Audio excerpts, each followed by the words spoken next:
భద్రాద్రి కొత్తగూడెం జిల్లాలో multi zone 1 IG Chandrasekhar పర్యటించారు.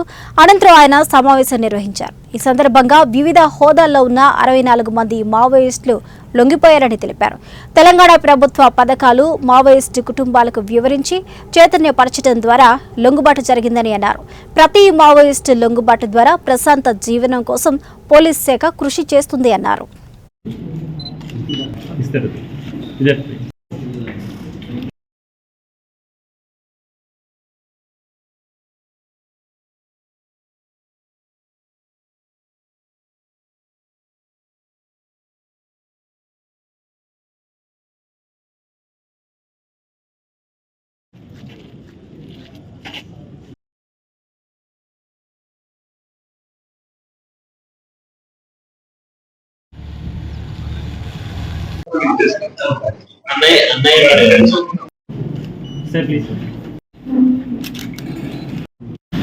దేని కిట్ ఇస్తున్నారని నేను ఇక్కడ తెలంగాణ వచ్చి సిలిండర్ అవుతున్నా.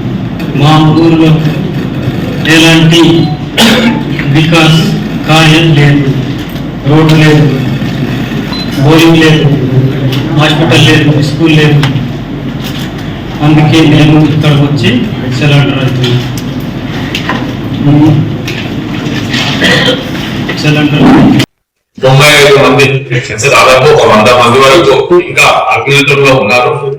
మావోయిస్టు పార్టీలో పనిచేస్తున్నారు, అంటే తెలంగాణ బయట పనిచేస్తున్నారు. అంటే ఛత్తీస్గఢ్ రాష్ట్రంలో కావచ్చు, ఒరిస్సాలో కావచ్చు, ఇంకా ఇతర రాష్ట్రాల్లో కావచ్చు.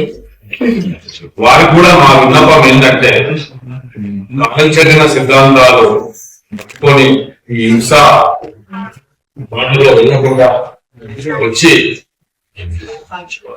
జనజీవన స్రవంతిలో కలిస్తే మా తరఫున మేము సాధారణంగా ఆహ్వానిస్తున్నాము. వారిని ఆహ్వానించి వారికి ప్రభుత్వం తరఫున రావాల్సిన